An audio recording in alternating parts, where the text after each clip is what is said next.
about sustainable aviation fuel, SAF. We have with us Hemant, Mistry, who's Director of Energy of Net Zero Transition, with us at IATA. And without further ado, Hemant, the floor is yours.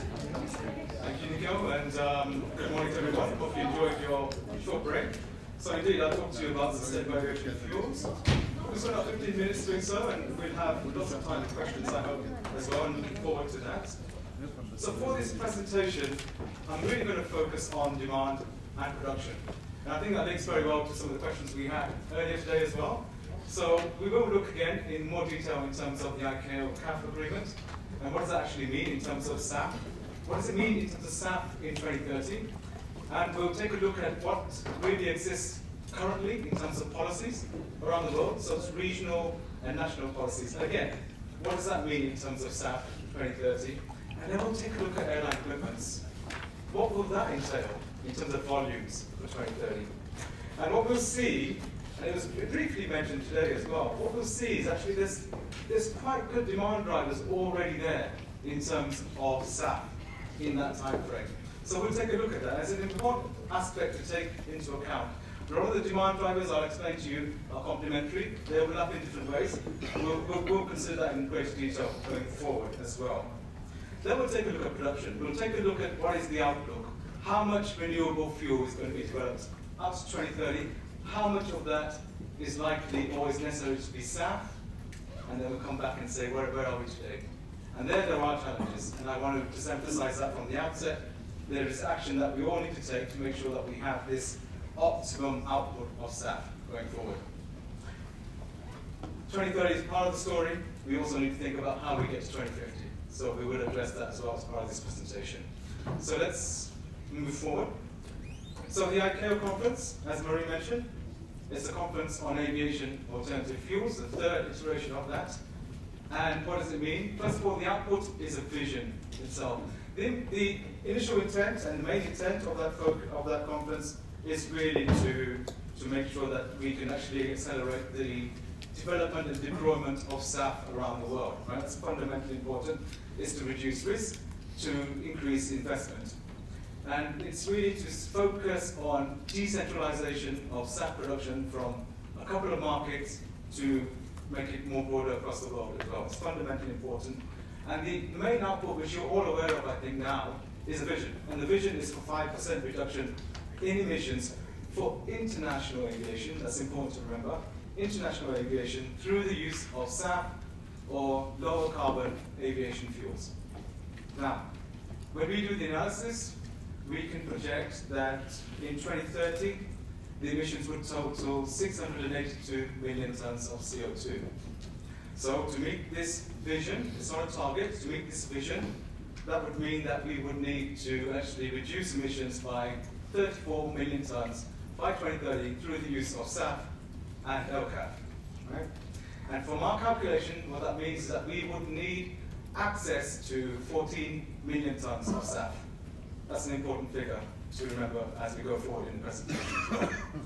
Now, as well as the vision in terms of the 5% reduction, there's also some key policy levers which have been developed as well, a global framework in terms of policy to help ICAO and states move forward on this to facilitate that production level. Also, there are various enablers which are going to be progressed from ICAO in terms of capacity building. There is a Fininvest hub, which will allow some collaboration between stakeholders for new production facilities, the financiers, the different stakeholders coming together. And also there are some recommendations into what to really progress for this SAF accounting framework, which was mentioned earlier today as well. So that's CAF. So that is policy global level, right? And that was international aviation, don't forget. Now, if we look at what is actually out there already for policy at a regional or a national level, well, first of all, there's two types of policy, I think. If we compartmentalize the general types of policies, there's two types of policy. One is policy which is developed, yes, by governments, but it's in collaboration with industry itself. And it's really to ramp up production, it's to ramp up technological developments, ramp up procurement as well. So these are more incentive-based policies. And you can see those in the green there. And that's really so industry-led and supported by governments in terms of funding and other actions as well. Then you have mandates. And mandates are imposed on the industry, so they are government-led, but the risk is taken by industry. So they're quite different approaches. And of course, we are very eager to find out how these things work. I mean, we are quite clear that the way, for example, the incentive-based policies are developed, for example, through the SAP Grand Challenge, there's a good mechanism there because the consultation has been so great and you've got all the major players involved. So you've got CAFE. CAFE is the Commercial Aviation Alternative Fuels Initiative, right, in the US. Then you've got feedstock providers, you've got producers, you've got suppliers, you've got airlines, all collaborating with the government to define how best to ramp this up and where that investment needs to be made. So this is a good framework. But we need to see equally our mandates successful on the other side, right? Because just because you have a mandate doesn't mean that you'll have the production volume. And I think that's a misconception in many cases. Ideally, what we want from any policy measure is the progress towards functioning markets for SAF, supply, and availability. That is what we need, and that's the goal, really. So the two numbers to remember here are 10.3 in terms of incentive-based policies, and 7.3 in terms of mandates overall to date, okay? Totaling around 17 million tons of SAF in terms of policies which have already been defined on regional and national level. Let's have a look at airline commitments, because airlines have also committed to different levels of SAF uptake. And so if we look out to 2030, we're looking at a total of 43 airlines here, and they have different levels of ambition between 5% and 30% at 2030 now, at the 2030 time frame, right? So most of those converge around 10%. And again, if we look at, when we do our calculation, what we see is that this, what we've seen in terms of the total commitments, will tally up a requirement for around 13 million tons of SAF. So, global policy, 14 million tons of SAF. Existing regional, national policies, 17 million tons of SAF. Commitments from airlines, 13 million tons of SAF. Of course, these will all increase over time as well. And as I mentioned at the outset as well, these overlap to some extent. They basically reinforce the demand where they overlap, but they're also, but you can't have them linearly, of course, but they are greater than individual components, right? And I think we are heading very close to what we stated in our roadmap ambition for 2030, which is 24 megatons already. And I'd say these commitments and these requirements, or these visions, will increase anyway. But the message, very important message is there's a lot of demand drivers already out there for 2030. And it all heads in the right direction.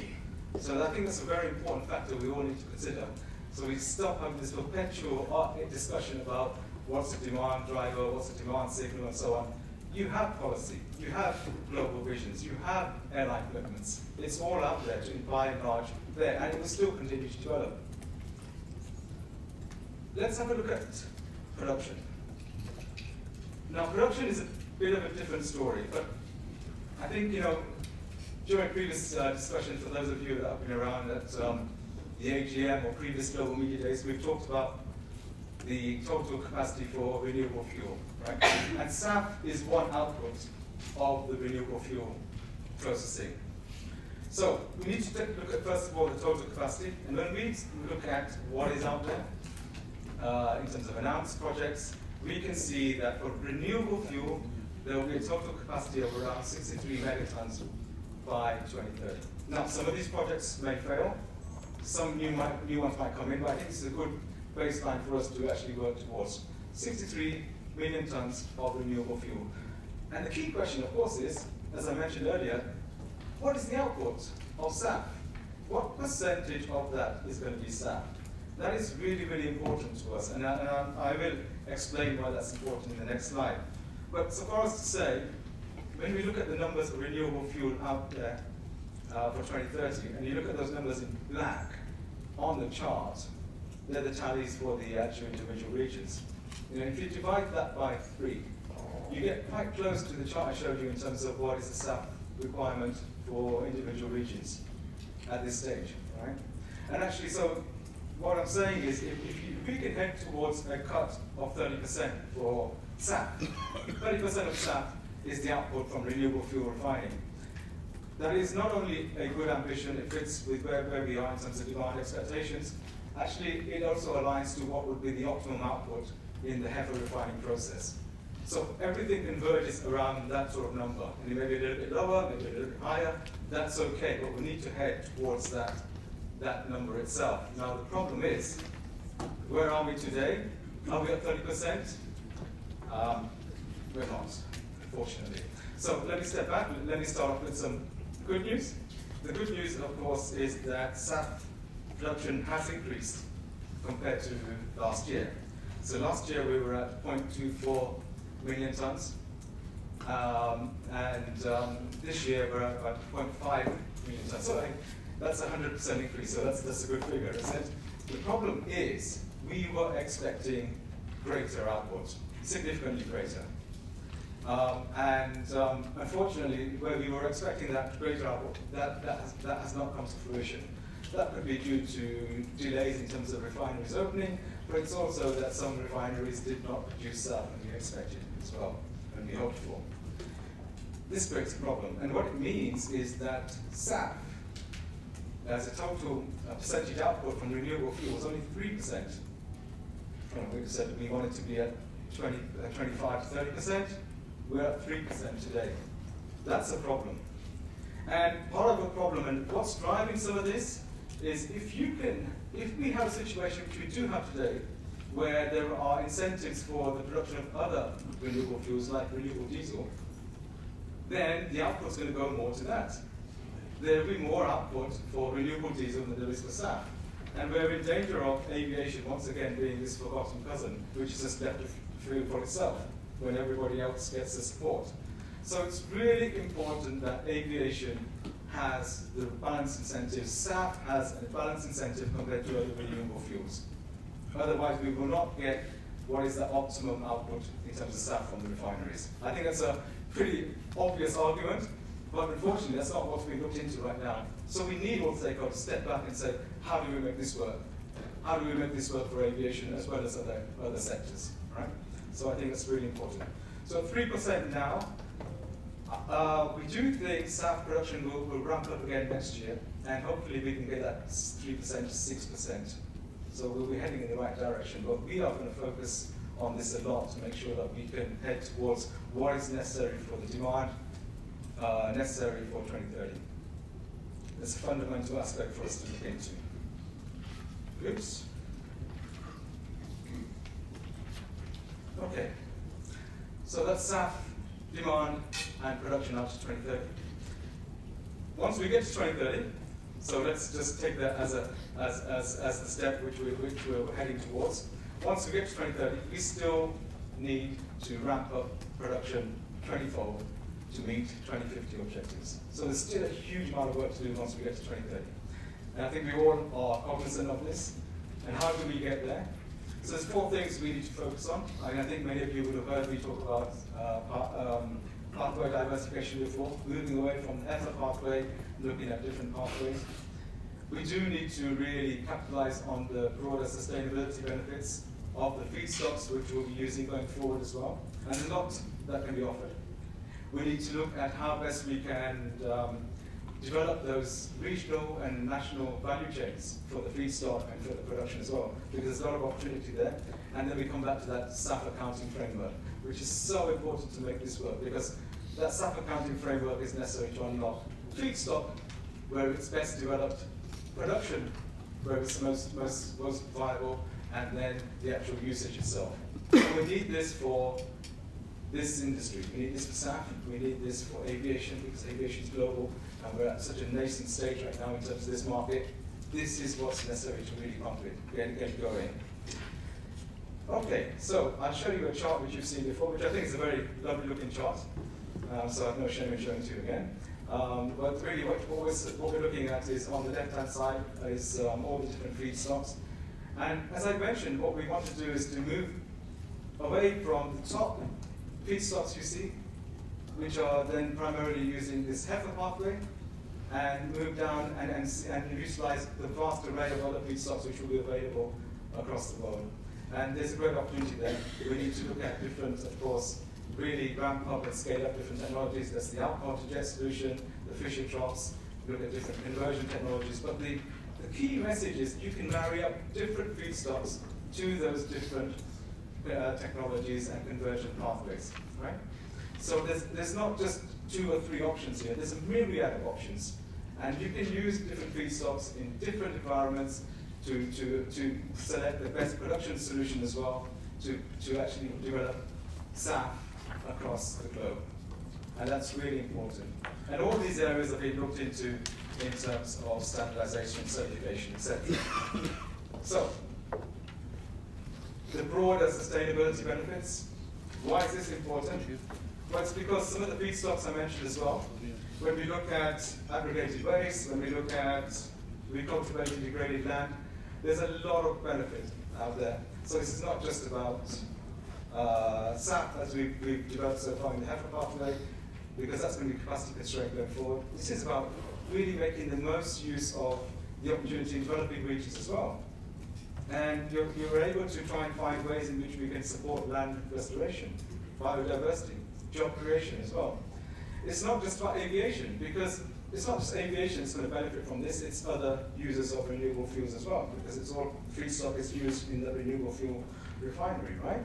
So it's the users, but it's also the local community that are able to develop the feedstocks and the production. So there's a very important story here which we need to start to build on. It's not about them and us. It's not about different regions. There's an opportunity here which can also support greater energy diversity and security as well. And here you can see some of those feedstocks by region. And again, diversifying away from the heifer pathway, what is the opportunity we have in terms of feedstocks? Every region has its own opportunity. And what we are going to be spending some time on in the coming months in the new year is really looking into these feedstocks to see what is actually available in terms of volumes. What are the economic benefits of using these feedstocks in a particular region? And how can this be built up in terms of the ramp-up requirements for SAF going forward as well? So this is, if you take that back to the diagram I showed you previously where you marry up the feedstocks with the pathways, you can see the opportunity here, but it's also different by region. I think it's an important point as well. So let me summarize. And if I build on something which Marie said earlier, I think it's quite important that we really are focused on the investment requirements. That investment is targeted and it goes in to help produce feedstocks and also the production facilities. And that's not just investment from the new fuel companies, it's also investment from the big oil companies as well. Everyone has to play in this game to make this work. It's fundamentally important. We need incentives from governments to make sure there is a balance between what is encouraged as an output for other products from renewable fuel, so renewable diesel and other products, versus SAF. SAF cannot be the forgotten partner in this game. That would be a big problem for all of us. We need to diversify in terms of feedstocks and the production as well to make sure we are able to decentralize SAF production and quickly. And I think that's a real key objective, and that's very much in line with the ICAO outputs as well. And finally, we need recognition and real momentum in the development of this global framework, so that everybody can use a standard set of rules and capability for accounting for emissions from SAF, from our industry, which is global, of course, as well. And that has to be recognized by all partners. Okay, so actually, let me close there with a video. So, can you play the video? Aviation's goal is to reach net zero carbon emissions by 2050. Key to aviation's decarbonisation will be the use of sustainable aviation fuels, or SAF. And for SAF's potential to be fully reached, we need a global, consistent, accurate and credible claiming of carbon emissions reduction. We call this a SAF accounting framework. SAF is more challenging to track than fossil-based fuel. SAF can be produced from many sources: used cooking oil, municipal solid waste, agricultural residues, etc. And because SAF emits carbon when burned, Like conventional jet fuel, the emissions savings from SAF take place in the production process. Each feedstock used for SAF has a unique emissions reduction profile, largely defined by the production process, including by the energy source powering SAF production. Once SAF enters the supply chain and becomes mixed with conventional jet fuel, it's no longer trackable. A globally standardized accounting system is needed to record what SAF was made from, how it was produced, and who gets credit for the savings achieved. Governments have agreed on globally recognized sustainability criteria to measure this against. But to work credibly, SAF accounting must encompass a large value chain of players. IATA is collaborating with these players on best practices to underpin a globally harmonized SAF accounting approach. It must safeguard against double counting, errors, duplication and fraud. These are early days, but there is momentum amongst governments to do this. Of course, while a SAF accounting framework is critical, it will mean little unless governments put supportive policies in place by incentivising SAF production.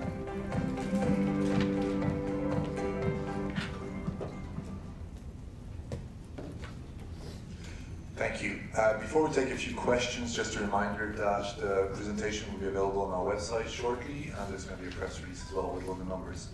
So, who wants to ask a question to Hemant? Okay, we'll start over there at the back. Hi, Joanna Bailey, Simplifying. Hemant, I just wondered if you think that the price of SAF will ever kind of balance out with the price of jet fuel. You know, as it's ramped up in production, will it become cheaper? Or do we have to face the fact that flying is going to get more expensive in the future? Yeah, and I think that's, of course, a very, very important question.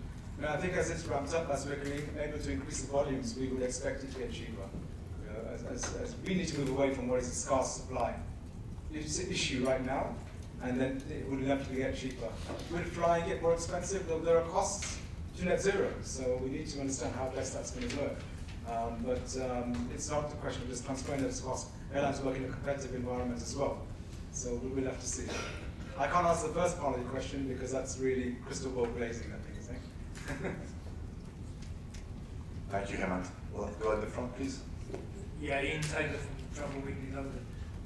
The graphic showing the feedstock component pathway is a nice graphic, but it doesn't show the relative weight of the components. Do you have some forecast for the comparative weight of these for 2030, 2050? Yeah, indeed, that's a really good question. So that's something we're going to be working on at this moment, and hopefully we'll be able to roll something out quite soon next year. As I mentioned earlier, what we need to do is to really understand what is the comparative availability for the different feedstocks by region, and what would that yield in terms of production. But we also need to look at what is the economic benefit as well from those developments. Thank you. Are there other questions? Yes, over there. So I'd like to know, do you foresee that there could be a situation where in some areas there might be a choice between either producing food or producing SAF? No, actually, because the sustainability criteria for SAF is quite clear that there shouldn't be any competition with food and for any additional water requirements and chemical requirements as well. So in that sense, no, I think we're on good ground. What is important is that we're able to continuously uphold the stringent sustainability criteria going forward. That's very, very important for us as well. Hey, Christian from World Economic in Brazil. Actually, my question is regarding a topic I've read recently, that some airlines, they are actually investing money on SAF reduction, like a way to guarantee this kind of capital resources that is not available today. Do you see that as a path, at least for the short term, in terms of gathering, this kind of production you want? And actually, a second question more related to it, what else can be done by airlines besides asking for this private investment or government support to guarantee SAF production in the short term? Thank you. Yeah, I think we're seeing increasing examples where airlines are working with suppliers, examples of taking it further in terms of vertical integration as well. And I think we will see that increase as well. It's good to see that. It's good to see, you know, developments in terms of business models and airlines seeing the opportunity to invest, to understand how best they can actually develop their sustainable fuel requirements going forward as well. And I think the second part of your question, sorry, remind me again, was on the...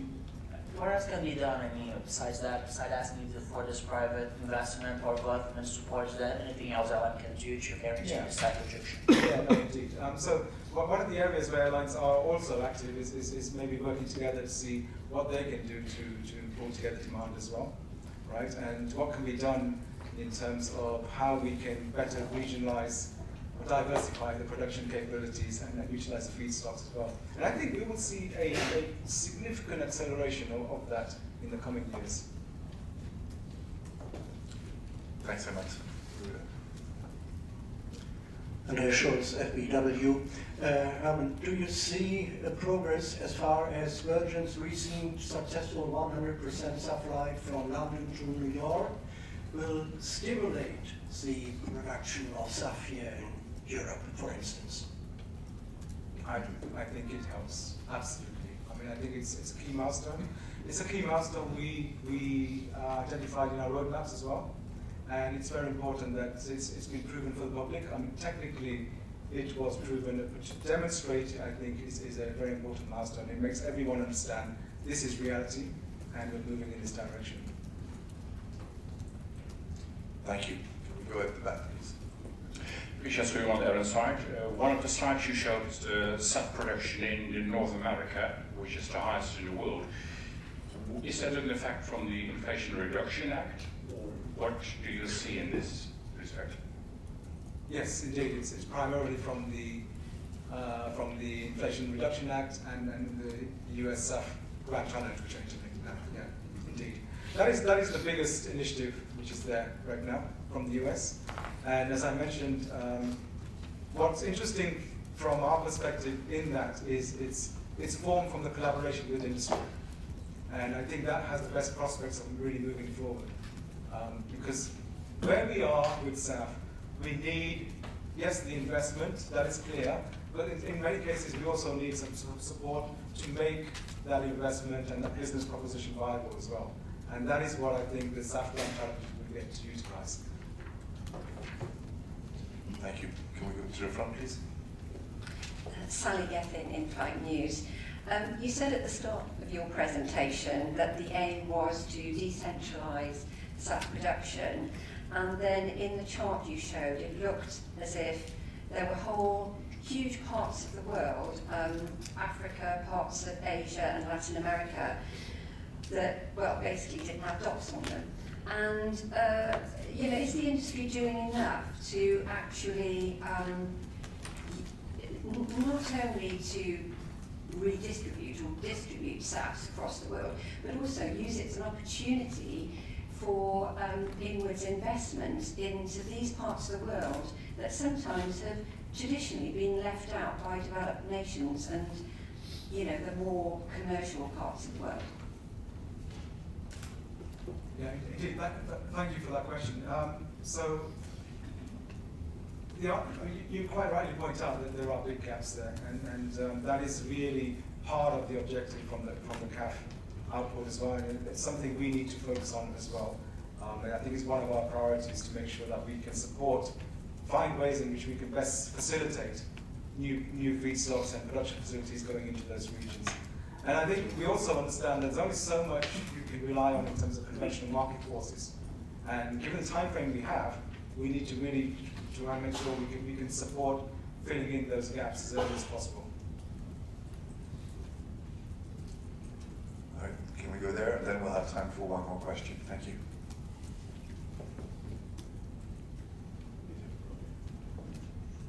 Hello again, Carl from world. Just 2 points.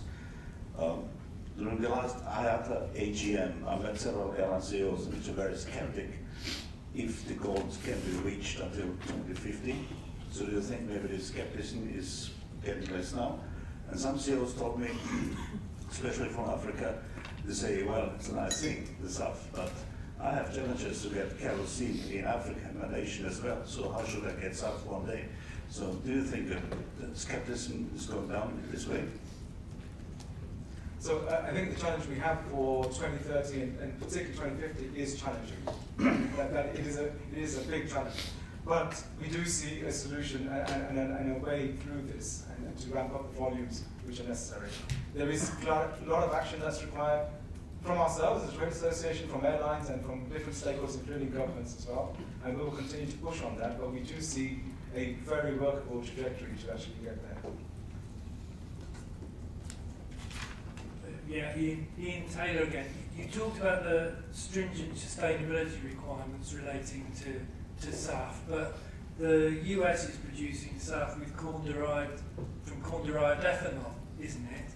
And Virgin Atlantic, for example, expects to source 70% of its SAF from the US by 2030. So how does that fit with the food, the stringent requirement?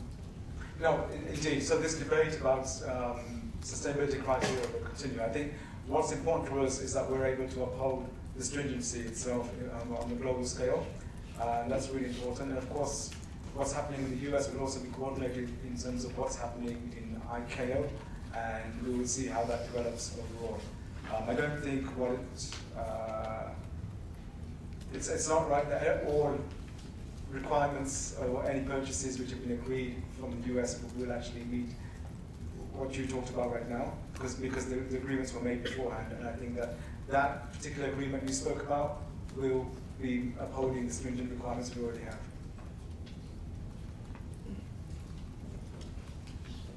Okay, thank you. I'd like to thank you, Hemant, for your time. You'll be around a little bit if there are further questions, and then we can move on to the next session, which will focus on balanced approach and slots. Thank you. John and Colette, if you can join me. Thank you.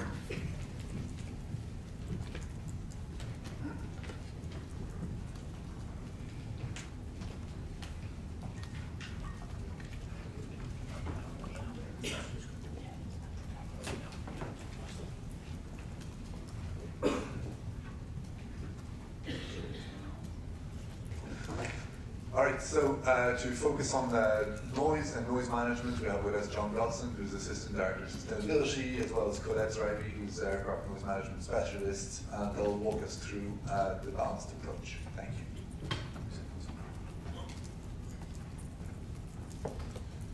Okay, can you hear me at the back? Because we're going to be talking about aircraft noise. So we'll start with that one. So yes, once again, we've seen noise emerging as a key local environmental challenge for the sector that can have global consequences for connectivity.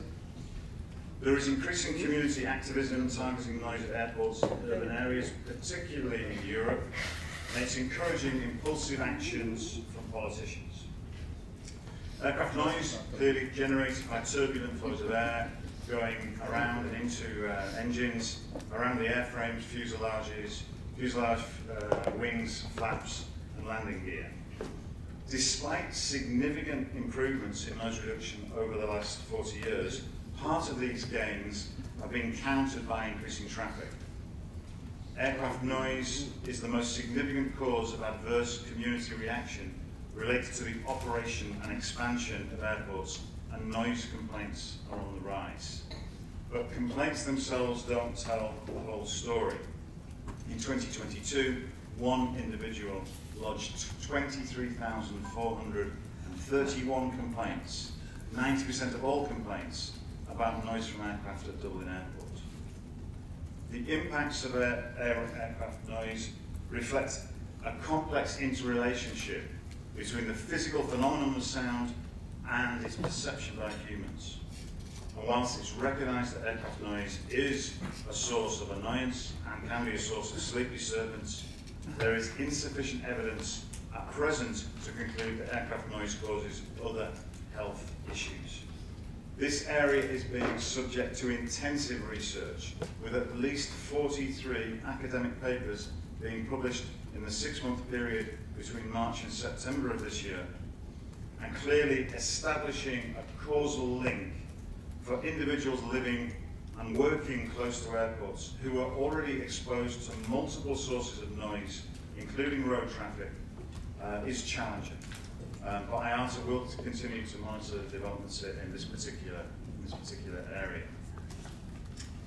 In 2001, the ICAO Assembly adopted the principle of a balanced approach to aircraft noise management as a coherent method to address aircraft noise and the foundation for noise regulation for the aviation industry as a whole. It's based on 4 main principles.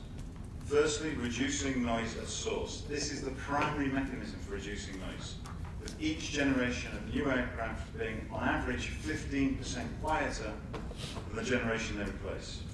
This trend will continue with the introduction of higher bypass ratio engines in the new generation of single-aisle aircraft, of geared turbofans, of acoustic liners, and improved fan designs. Aerodynamic airframes will also help reduce noise generated from flaps and from landing gear on deployment on approach.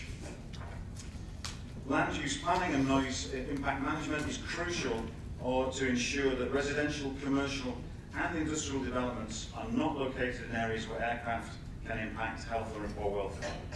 Airports attract not only passengers and cargo customers, but also act as magnets for jobs and local businesses. As noise contours around airports fall, planning authorities must not allow the encroachment of inappropriate land uses driven by this particular demand. Planning failures are costly. They require retrofitting of sound insulation in homes, compensation programs, land buyback schemes, often recovered through expensive airport charges. The third pillar, improved noise abatement procedures, includes the use of preferential runways and routings, plus noise abatements and takeoff and approaches. They have an important role to reduce noise locally. New technologies, including performance-based navigation, enabling continuous climb and descent, will play an increasingly important role in reducing noise. Finally, operational restrictions.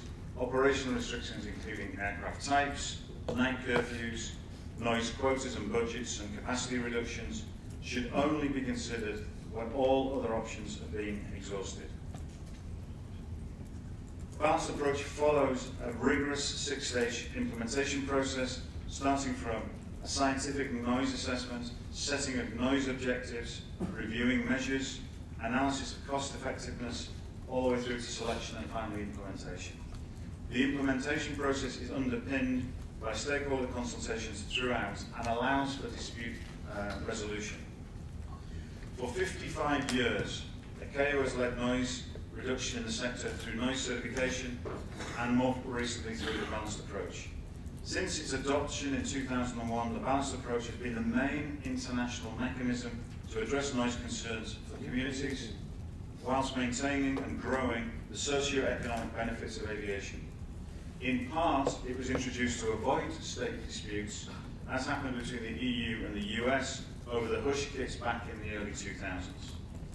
The balanced approach was enshrined in EU law back in 2014 and is included in US and EU air service agreements. However, recent political decisions in Europe seem to have overlooked these legal aspects and the lessons of history. My colleague Colette will now provide a little bit more of an overview of some of the challenges encountered if the balanced approach isn't applied correctly, with some case studies.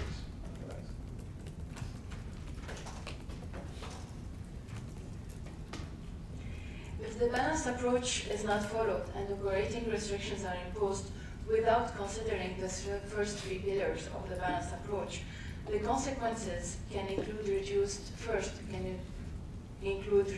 connectivity. For passengers, this means increase of their travel time, their cost, and their inconvenience, since there will be, of course, fewer flights available. And for cargo, reduced connectivity will impact time-sensitive transport and perishable goods. Operating restrictions has also negative financial impacts, not only onto airlines, but the whole industry stakeholders.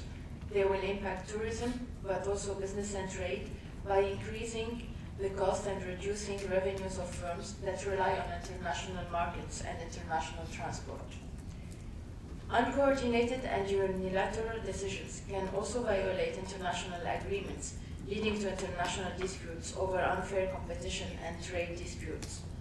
This recently happened when the USA requested a special joint committee meeting with the European Commission under the US-EU Air Transport Agreement in the case of Schiphol Airport capacity reduction. And finally, operating restrictions could lead to congestion of airports, increasing the operational complexity and uncertainty for airlines, affecting their fleet planning, their historical slots, if any, and also impacting the passenger experience. Therefore, it's important to follow the balanced approach to aircraft noise management, as it's the most effective and sustainable way to address the noise concerns when enabling the growth and development of air transport. Also, the concept of the balanced approach is endorsed by ICAO members and has been adopted in the EU law. Recent cases in Europe highlight flaws in this application. I will describe 3 cases here where the balanced approach has been either totally ignored, undertaken in the wrong order, or being undermined by conflicting other planning laws. Firstly, in Amsterdam, there are 2 separate tracks to reduce capacity. Both reductions were announced prior to the balanced approach being undertaken. In the first track, the balanced approach was ignored, and in the second track, the balanced approach has been undertaken in the wrong order. The first track was introduced in 2022 by the Dutch government under an experimental regulation as an interim capacity reduction. Early 2023, IATA legally challenged the first draft of this experimental regulation for violating the EU Regulation 598/2014, and we managed to postpone its implementation from November 23 until March 24. The industry is not the only one to find this regulation unlawful. If the US government and the European Commission hadn't intervened, the regulation wouldn't have been suspended. Track 2 aims to reduce the airport's capacity through a reverse engineered balanced approach process. IATA and the industry contest the Dutch government's approach. The predetermined objective, the short deadlines, the cost-effective measures ignored, the use of obsolete methodology, and aircraft data dating from 2014 are not in line with the balanced approach as described by ICAO and the EU regulation. The second case illustrated here is in Belgium, where restrictions at Brussels airports were announced prior to the balanced approach being undertaken. In July 2023, the Belgian Transport Minister proposed banning night flights from October 2024 at Brussels Airport through a revised noise quota account system. Only a select list of stakeholders was able to review and comment on the draft. IATA was not part of the consultation process. A socio-economic impact study is expected to be produced for 2024, which needs to be shared in a transparent manner with the parties. And in the last case, is Dublin Airport. It's a very unique issue because the quota account system intended to replace the 65 aircraft movement cap is now being put on hold until legal challenges associated with planning laws have been resolved.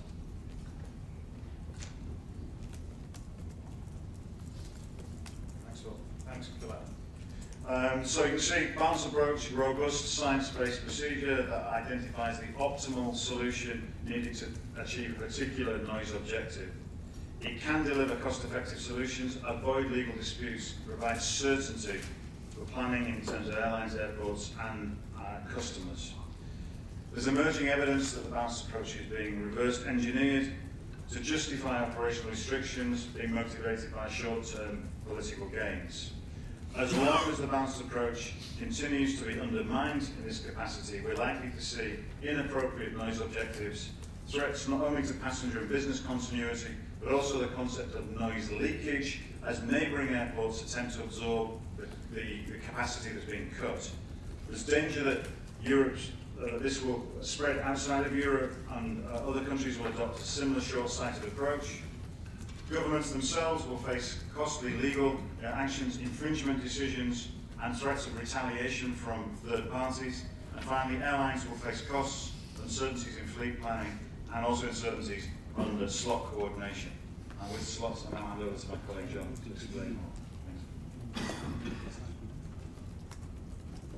So, thank you for this. I'd just like to introduce John Middleton, who's the head of Worldwide Slots, and who's going to talk to us about some of the consequences that balanced approach, not respecting it, might have as well as slots. Thank you. Yeah, thank you very much. Good morning, everyone. John and Colette just mentioned some of the risks that we face when the balanced approach is not followed, as is agreed by ICAO and the member states. One of these risks is permanent capacity reductions, as we've seen in Amsterdam and elsewhere. And so I'd like to talk to you a little bit more in detail about those today as to why capacity reductions and the resulting loss of historic slots that come with them are so harmful to customers, the aviation industry, and the economy as a whole. For the reasons I'll explain, IATA is completely opposed to permanent capacity reductions and urges regulators, airports, and other stakeholders to work with the airlines to identify more refined and efficient solutions to any perceived problems. And if you'll permit me, I'd like to start with a slide just on the basics of airport slots as a reminder. You'll see at the top of the slide there, you've got the definition of an airport slot. As this indicates, these are planning tools. They are issued in advance in order to help organize the schedule well before the actual on-the-day operations. Not every airport even requires airport slots. Only what we call level 3 airports, or highly congested airports, are constrained to the point where slots are even a necessary planning tool. And while all carriers at one of those level 3 airports do have to have a slot in order to operate, it's important not to confuse airport slots and ATC slots. ATC slots are the on-the-day tool that are used once we move out of the planning stage and into the operational. So if you're sitting on the runway and the pilot says, okay, we're about to take off in 10 minutes because we've been granted an earlier slot, they're talking about the ATC slot. Throughout the presentation, I may refer to just slots. So that's a reminder, today we're talking about airport slots, not the on-the-day ATC slots. Airport slot allocation is managed by independent coordinators in order to provide a neutral, non-discriminatory, and fair access to all airlines. And at its heart, the fundamental principle of the airport slot system is historic slot rights. This concept is sometimes referred to as the use it or lose it principle, and is included in the worldwide airport slot guidelines that are agreed by airports, coordinators, and airlines as the global best practice, and are included in every slot regulation for level 3 airports around the world today. These regulations in the various forms create a property right of the airline in the historic slot as long as it is operated to the required levels. This ensures that that same slot can then be returned to the airline in the following year. Historic slots provide the foundation for the global network schedule that we all rely on. For example, as you see in this chart, 43% of all passengers pass through a level 3 airport, including most of you, I assume, because Geneva is a level 3 airport. As the other stats on this slide indicate, this is a globally prevalent system, which we have referred to often as the unsung hero of the air traffic network. And whether you look on a micro or a macro basis, historic slots provide the certainty needed to ensure the value of aviation. And I'd like to take a bit deeper dive into that over the next few minutes and the next few slides. I'll start by zooming in on the customer, and then pull back to look at the aviation industry, and then finally to the economy as a whole. So looking at the customer, since the creation of the slot system and the very concept of a historic slot, people have been able to fly more efficiently at a lower cost to more places than ever before. This chart on the slide shows the growth in connectivity, blue, versus the real price of air transport, in red, over slightly more than 2 decades. We know that customers demand choice and want it at the best possible price. This connectivity and cost competitiveness have been delivered through the slot system. Historic slots allow airlines to invest in new routes by providing them with the security that their investment will be allowed to continue from year to year.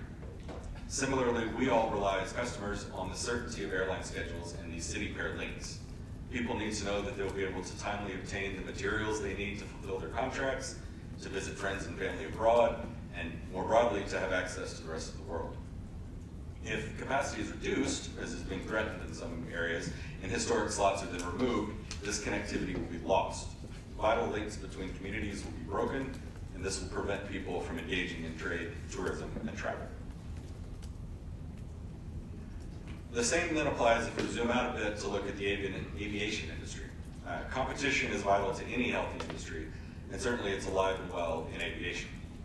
As this chart shows on the slide, the share of single carrier routes in the EU has decreased from 72 to 65% over the last decade, providing competition on more routes, which then drives innovation and the lower costs that we saw on the previous slide.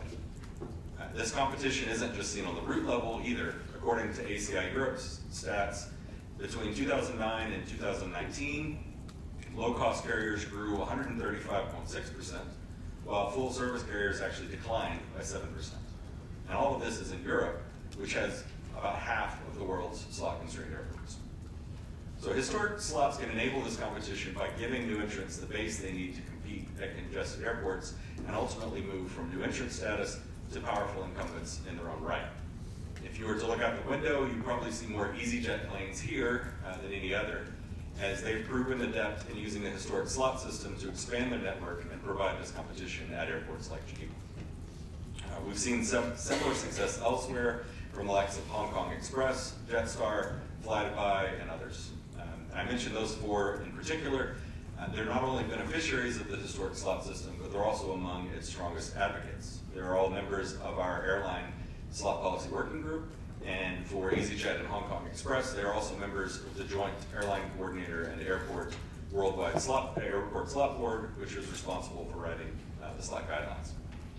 So as these airlines and others well know, their success would not be possible without these historic slots, which again provide them with a legal entitlement to continue operating their services year on year.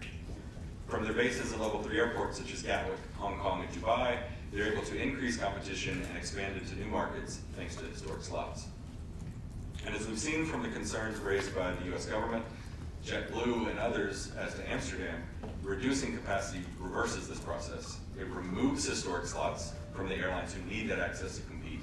And perhaps more importantly, it renders it impossible for new entrants to come into the system and earn these historic rights themselves. This ultimately cuts competition, reduces choice, and harms the industry. And finally, on a macroeconomic scale, I think it's pretty clear air transport is vital to the modern economy as a whole. In addition to its direct role as an employer, it also serves as a virtual bridge between cities, generating the flows of trade, investment, people, competition, and the exchange of ideas, which are the building blocks of economic development. If you look just at the Netherlands on this slide, in light of the ongoing discussion about Amsterdam, you can see this reflected in the value of aviation chart we created in 2019, showing 306,000 jobs created and 25 billion in added GDP supported by air transport and tourists arriving by air. If you zoomed out and looked at those numbers on a global view, those numbers would be 87.7 million jobs and 3.5 trillion with a T added GDP. These values are the net result of the benefits of the slot process, which I've discussed in the previous slides: customer choice, connectivity, and competition. Now, thankfully, most governments worldwide see and appreciate this value and support the slot system. But unfortunately, in a few countries, the value of the slot process is under attack. Permanent capacity reductions, such as we've seen in Amsterdam and Mexico City, and now threatened in Bogota, put historic slots and the entire slots process at risk. And to be clear, IATA is completely opposed to these types of permanent capacity reductions. We look at the example of the Netherlands that Colette already kind of mentioned. We can see how poorly this goes when the process isn't followed. Because historic slots are a legally protected right in EU slot regulation, like most others, it is likely that these individual carriers who are planning to sue following the removal of their historic slots because of these reductions. Further, there is no process in the EU slot regs, in the WHG, or anywhere else to cover how historic slots are supposed to be removed, in what proportion, from what airline, and under what kind of protection if ultimately that capacity were to come back in the future. This forced the Dutch coordinator in the Amsterdam case to invent a process out of whole cloth, which again could have been subject to legal challenge had the situation remained unchanged. And not only did the airlines there face the loss of historic slots, but also the reduction in capacity made it impossible to allocate any slots to new entrants, such as JetBlue, defeating one of the most valuable parts of the slot process and threatening competition. So because of all of these concerns, and as you probably know, first the Dutch courts were asked to intervene in various series of lawsuits, and then ultimately and recently the US government submitted that these reductions violated the Open Skies Agreement between the countries. And the European Commission got involved and wrote to the Dutch government advising that these reductions were likely in violation of the balanced approach as it is enshrined in EU law, as John and Colette described. And thankfully all of this noise kind of together finally caused the Dutch government to see the light and at least temporarily suspend these reductions. But we would have expected further litigation had this not been the case. Unfortunately, we can't even rest easy on the Amsterdam file, however. Surprisingly, as you may have seen, Schiphol Airport expressed disappointment with the suspension of the reductions. They've also recently suggested that capacity will not be able to return to last year's levels despite the suspension, claiming that ATC, border control, and other staffing shortfalls will prevent the airport from delivering its past historical capacity. These concerns were not raised when they initially declared capacity in September of this year, and we're very worried earlier this week in a coordination committee meeting to hear that they couldn't even guarantee a minimum level of service equal to that they'd already declared in September under the now suspended reductions.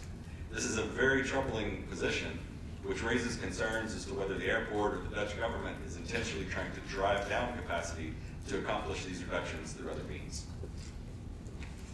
We could therefore still see the loss of historics at Amsterdam despite the suspension, along with all of the drawbacks that this entails for the passengers, the aviation industry, and the economy as a whole.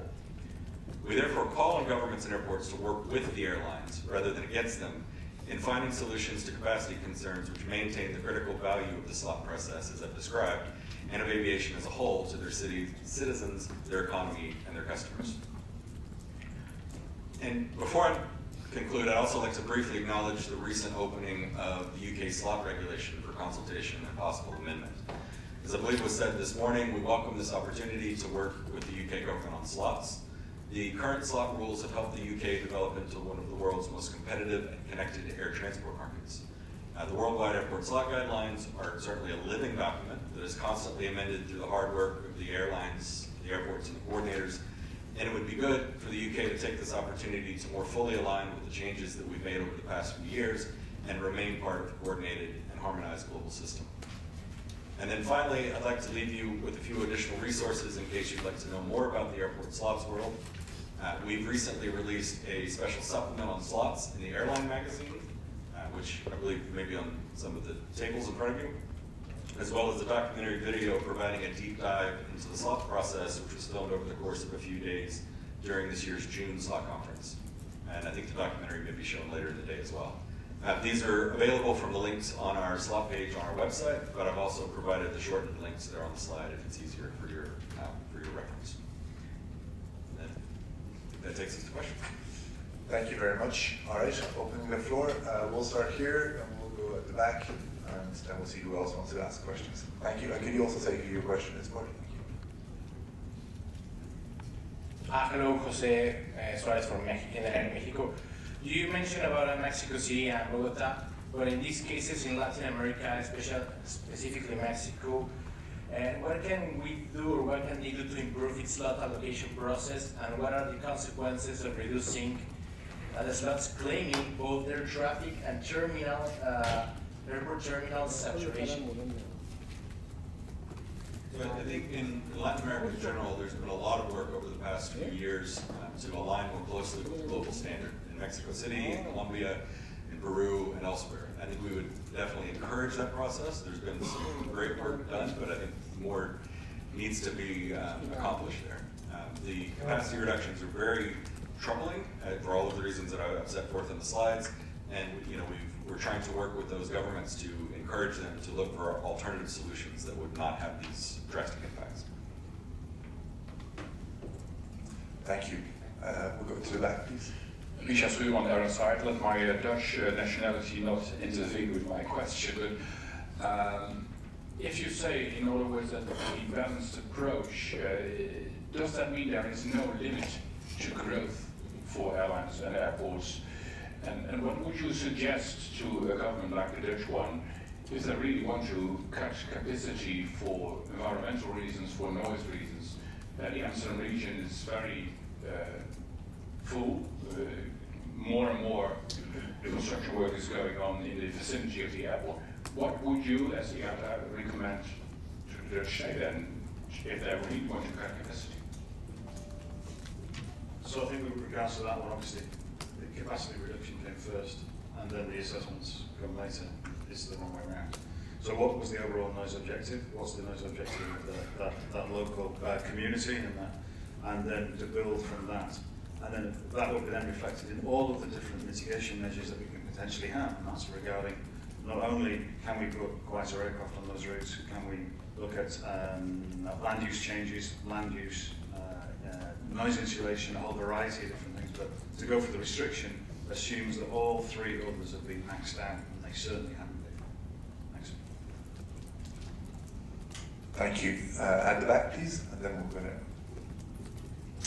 Yeah, hi. Just wondering if you've got any thoughts on the current consultation in the UK to reform airport slots. I know this is mainly to bring it in line with the EU now. The UK is not part of the EU, but I don't know, are you expecting any surprises? Anything good, bad? Yeah, as I mentioned, we do look forward to working with the UK government on that consultation. It is, as you will have seen, a pretty wide-ranging consultation. I think they've put everything and anything on the table. Our focus, as I mentioned, would be to sort of catch them up. There's been a lot of work going on over the past few years in the Worldwide Airport Slot Board with additions and updates being made to the slot guidelines. And so I think an important first step would be to align to what the industry has accomplished over the past few years working together. Thank you. Can we go to this? Hi, this is Arindam from Economic Times, India. Just wanted to understand, India has had floated a proposal to rewrite how the slots are distributed. So, in perspective of if you compare from a summer to summer, winter to winter, so that doesn't allow the unused slots to go back into the pool very soon. So, what the proposal is that the slot should rather be examined from consecutive season, from the previous season to next season, summer to winter, winter to summer, rather than annual wise. What does IATA have to say about that proposal?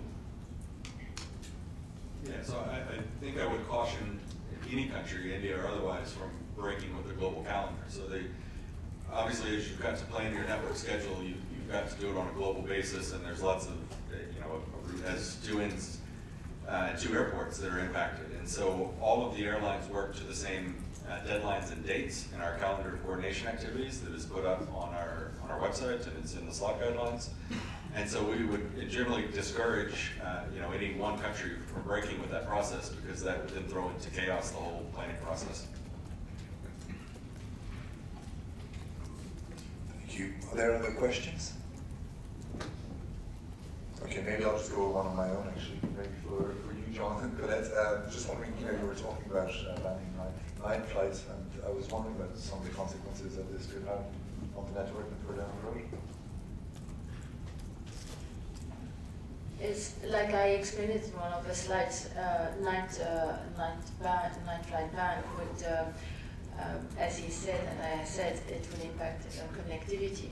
Connectivity is not only about passengers or airlines. It's also about the economy. It facilitates the cargo.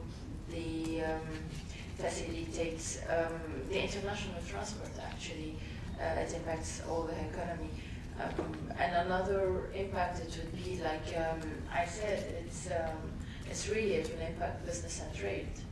It depends on the international firm, because most of the night flights are really cargo international. The morning flights are most of them international flights, either arriving or departing, and they're the same at the late arrival and night arrivals. Thank you, Colette. Question?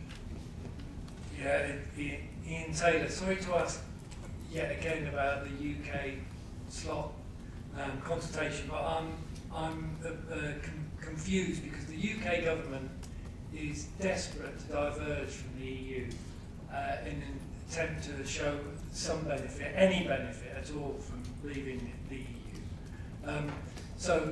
And you've pointed out that the EU is not fully in line with the global slot system at the moment. So is the EU out of line with the global slot system, and to what extent?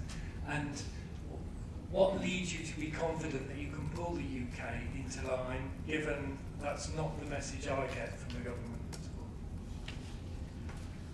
No, yeah, so obviously the EU and the UK are starting from basically the same standpoint. The UK sort of imported or retained the status quo post-Brexit. So yes, the EU also, we would recommend making some changes to bring it in line with the amendments to the slot guidelines that have taken place since the EU slot regulation was first enacted. Some of those were actually taken up during the COVID relief, but then expired once the COVID relief itself expired. But I think it's important to know we're not talking about massive, fundamental differences. These are sort of tweaks around the edges that are important, but they're not, it's not to the point where we're saying that the EU or the UK is not in compliance with the slot guidelines. It's just more, we recommend some improvements to sort of catch them up with the work that's been going on since their regulations were first enacted. Okay, if I can just, the government is looking to take slots off airlines quicker than happens at the moment. That's essentially what it's looking at. Is that your understanding? Well, as I said, there are quite a few proposals in the consultation, and there are some that talk up to, I think, time limiting historics, for example. We would generally not be in favor of time limiting historics, but kind of like what we're discussing with the balanced approach, it's let's not jump to solutions, but rather let's see what the perceived problem is, talk through potential solutions, do an impact analysis, etc. And I have every expectation that's exactly what the UK is planning to do. They've put everything on the table, certainly, but they're anticipating a thorough consultation process, and in fact, I think they've already published an impact assessment as well. So we expect that process will be followed. Thank you. Are there any more questions? Going once, twice?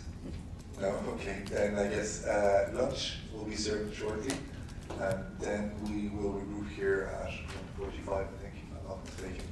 So there you go, 1:45, 13:45. So thank you very much, and if you have any further questions, feel free to reach out to me or to John, Colette, or John as well. Thank you.